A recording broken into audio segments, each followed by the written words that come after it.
golfer Jepun 13 disahkan maut setakat ini.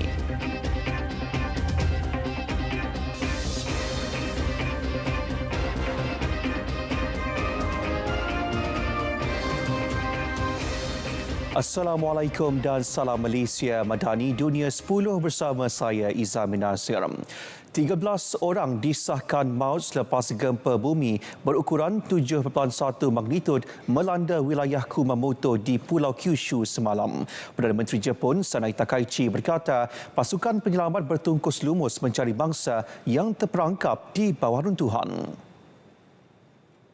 Operasi menyelamat kini tertumpu di pusat beli belah Aeon di Bandar Kumamoto di mana puluhan individu dipercayai masih terperangkap di bawah runtuhan. 200 orang dilaporkan sempat dipindahkan sebelum tingkat 2 pusat beli belah berkenaan runtuh.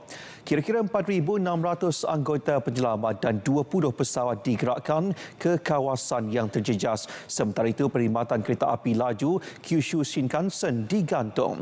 Di seluruh Kumamoto, lebih 36,000 kediaman dan premis masih terputus bekalan elektrik. Gempa itu terus menyebabkan beberapa kebakaran, jambatan rosak dan bangunan runtuh. Pihak berkuasa terus memberi amaran kemungkinan berlaku gempa susulan dalam tempoh seminggu serta risiko tanah runtuh. Sekurang-kurangnya 20 hingga 30 pekerja dilaporkan hilang selepas kejadian letupan di Aeon Mall Kumamoto. Petugas mencari dan penyelamat memaklumkan pihak berkuasa sedang mengesan pekerja yang dipercayai terperangkap di dalam bangunan. Di lokasi lain, kurang daripada 10 individu terus dilaporkan masih belum dikesan. Polis wilayah Kumamoto menjangkakan jumlah korban yang tinggi namun pengesahan jumlah sebenar bangsa mengambil mangsa. Sementara itu, kira-kira 300,000 penduduk terus diarahkan berpindah ke pusat pemindahan ketika gegaran susulan terus melanda Pulau Kyushu. Walaupun operasi mencari dan menyelamat masih diteruskan, tumpuan penduduk kini beralih kepada usaha memulihkan kehidupan yang musnah di samping berdepan kebimbangan kemungkinan berlaku gempa bumi lebih besar.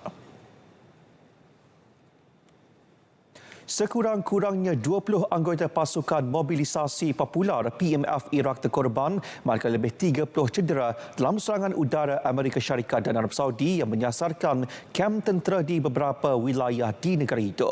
Serangan oleh Washington dan Riyadh itu sebagai tindak balas reaksi serangan dron berterusan Iraq yang menyasarkan pangkalan tentera Amerika serta kemudahan infrastruktur minyak Arab Saudi baru-baru ini. Kementerian Pertahanan Arab Saudi berkata, Riyadh tidak berhasrat meningkatkan ketegangan namun akan bertindak balas terhadap sebarang bentuk pencerobohan. Kenyataan PMF mengesahkan serangan itu yang mengakibatkan kematian beberapa anggotanya, kecederaan puluhan yang lain serta kerosakan teruk pada struktur bangunan dan premis milik mereka.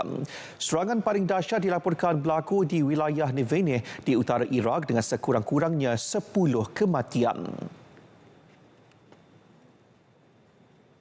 Presiden Donald Trump sekali lagi mengancam untuk menyerang kemudahan nuklear Iran Mountain sekiranya Washington dan Tehran gagal mencapai sebarang perjanjian. Dalam temu bual bersama Fox News, Trump menegaskan kemudahan itu perlu dimusnahkan jika kedua negara gagal memeterai persetujuan. Big X Mountain terletak berhampiran kemudahan pengayaan uranium Natanz di wilayah Isfahan, tengah Iran. Kemudahan dibina jauh di dalam banjaran Zagros di tengah negara itu bagi melindunginya daripada serangan udara. Ia dianggap sebagai antara kemudahan bawah tanah Iran yang paling kukuh. Ancaman itu dibuat susulan laporan risikan Israel bahawa Iran dipercayai telah memindahkan teknologi canggih bagi pengayaan uranium ke kompleks bawah tanah berkenaan. Bagaimanapun, Kementerian Luar Iran menafikan sebarang aktiviti nuklear sedang dijalankan di kemudahan itu. Dalam pada itu, Iran dijangka menerima penghantaran pertama sistem peluru berpandu buatan China dalam tempoh terdekat. Menurut sumber, kontrak bernilai antara 60 hingga 70 juta dolar Amerika itu antara usaha terbesar Tehran memperkukuh sistem pertahanan udara jarak dekat susulan perang dengan Amerika Syarikat dan Israel. Kontrak melibatkan pembelian antara 300 hingga 400 sistem pertahanan udara termasuk peluru berpandu QW-12 dan FN-16 buatan China. Kementerian Luar China bagaimanapun menafikan laporan tersebut. China menegaskan masih konsisten memainkan peranan dalam menggalakkan keamanan dan menamatkan peperangan. Menurut sumber, penghantaran awal dijangka dilakukan menerusi penerbangan dari Urumqi di barat China sebelum melalui Pakistan menuju ke Iran. Tentera Pakistan telah menafikan dakwaan negaranya terbabit dalam penghantaran senjata berkenaan. Iran dilaporkan sedang memperkukuh keupayaan ketenteraannya susulan ketegangan yang semakin memuncak dengan Amerika dan Israel.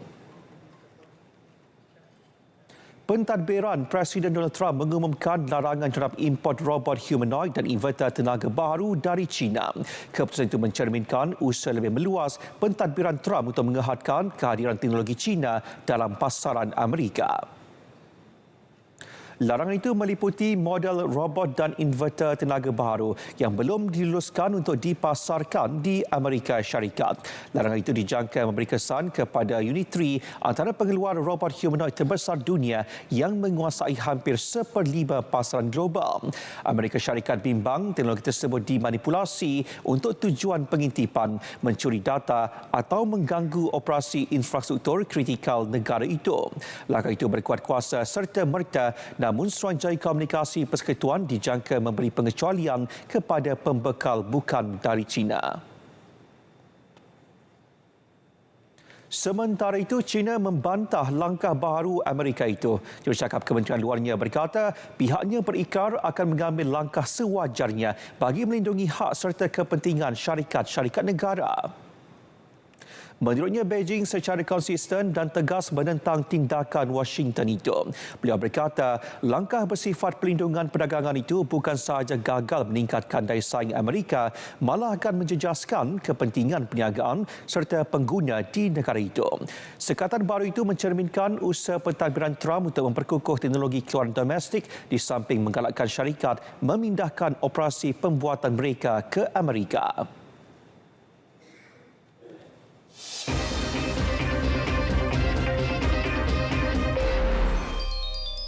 Agensi Cuaca Korea Selatan mengeluarkan amaran gelombang haba bagi kebanyakan kawasan di Seoul, amaran kedua bagi ibu negara itu musim panas ini. Pentadbiran Meteorologi Korea KMA menaikkan tahap nasihat gelombang haba kepada amaran penuh bagi kawasan timur dan barat daya Seoul susulan gelombang haba yang melanda seluruh negara sejak kebelakangan ini.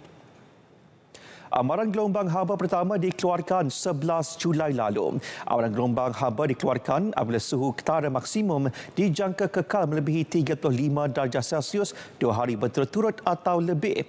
Menurut KMA, suhu ketara mencecah 34.8 darjah Celsius di selatan Seoul semalam. Sebagai langkah susulan, Kerajaan Metropolitan Seoul membuka pejabat pentadbiran tempatan untuk kegunaan orang ramai menyejukkan diri sepanjang masa. Pihak bandaraya juga menghadkan kerja luar antara 2 petang hingga 5 petang di tapak pembinaan milik pihak berkuasa tempatan serta mengesyorkan tapak pembinaan swasta untuk mengambil langkah sama. Pasukan Bomber Indonesia giat memadam kebakaran hutan di sekitar Bandar Palangkaraya, wilayah Kalimantan Tengah ketika musim kering berpanjangan menjejaskan usaha pemadaman. Musim kering akibat fenomena El Nino telah meningkatkan risiko kebakaran hutan di tanah gambut dengan sekurang-kurangnya 55 hektar tanah musnah terbakar setakat ini. Semalam pihak berkuasa mengisytiharkan status amaran kecemasan selepas 120 kebakaran dilaporkan berlaku di kawasan berkenaan. Kekurangan sumber air antara cabaran terbesar dihadapi apabila tanah serta sumber takungan air pihak bomba menjadi kering. Setakat Jun lalu, kira-kira 38% daripada zon musim di negara itu telah memasuki musim kering, manakala 47% lagi merekodkan jumlah taburan hujan di bawah paras normal. Kerajaan Ghana membawa pulang 216 rakyatnya dari Afrika Selatan dalam tempoh 3 hari lepas susulan keganasan terhadap pendatang tanpa izin. Menurut Kementerian Luar Ghana, ratusan lagi rakyat negara itu yang menetap di Afrika Selatan telah mendaftar untuk pulang. Permohonan untuk pulang meningkat susulan serangan ganas yang berlarutan sejak beberapa bulan terhadap mereka yang disyaki pendatang tanpa izin termasuk rakyat Ghana, Nigeria, Zimbabwe, Mozambik dan Malawi. Pihak berkuasa Afrika Selatan berkata lebih 25,000 warga asing telah meninggalkan negara itu baru-baru ini. Bantahan terhadap pendatang tanpa izin mendesak penguatkuasaan undang-undang imigresen yang lebih ketat serta penghantaran pulang besar-besaran. Warga asing yang tinggal secara haram di Afrika Selatan didakwa menyumbang kepada peningkatan jenayah dan pengangguran. Presiden Cyril Ramaphosa pula menegaskan pendatang tanpa izin tidak boleh dipersalahkan atas masalah sosio-ekonomi Afrika Selatan.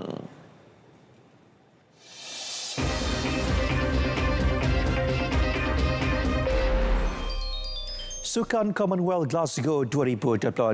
Sasaran Malaysia meraih 5 pingat emas pada edisi ini telah direalisasikan. Ia hasil kejayaan bintang olahraga para negara Dato' Abdul Latif Romli yang merangkul emas dalam acara lompat jauh T20 lelaki. Atlet berusia 29 tahun itu membuktikan keunggulannya apabila melakukan lompatan sejauh 7.17 meter pada percubaan ketiga. Namun ia jauh daripada catatan terbaiknya iaitu 7.67 meter yang dilakukan di India tahun lalu yang juga merupakan rekod dunia bagi acara itu.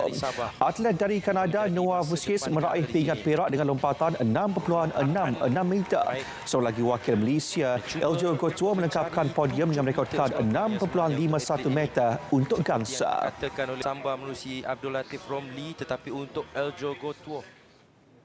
Sebelum itu, emas keempat negara muncul dari kem angkat berat menerusi acara 88 kg. Muhammad Hafizuddin muncul juara dan memperbaharui rekod Temasya dengan angkatan keseluruhan 345 kg. Beliau melakukan angkatan 162 kg bagi acara snatch dan 183 kg bagi clean and jerk. Wakil New Zealand Cameron David Bectegard meraih perak diikuti Angus Dwight dari Scotland pingat gangsa. Piala ASEAN 2026. Harimau Melaya tidak mempunyai banyak masa untuk meraihkan kemenangan bergaya 4-0 ke atas Laos semalam. Tumpuan kini beralih kepada misi lebih besar menentang juara 7 kali Thailand dalam aksi kumpulan B Sabtu ini. Ketua Jurulatih Interim Tan Cheng Ho berkata, kemenangan kedua berturut-turut itu penting untuk meningkatkan keyakinan pasukan. Namun dalam masa sama masih banyak aspek permainan perlu diperbaiki sebelum turun berdepan lawan paling mencabar selepas ini. As a coach, I'm very pleased with the result. We continue get the momentum, getting better with understanding in the team that the 3-point really give us the motivation to go for the next game against Thailand. Definitely, we have a lot of homework to do to improve the team. At the same time, we have another 2 days to prepare ourselves to get ready for the next game against Thailand. Saudara, visual harimau betina Siberia bersama anak-anaknya di Taman Negara Harimau di Timur Laut China mengakhiri dunia 10 malam ini. Saya Zamin Nasir, Malaysia Madani, kesejahteraan dinikmati. Assalamualaikum.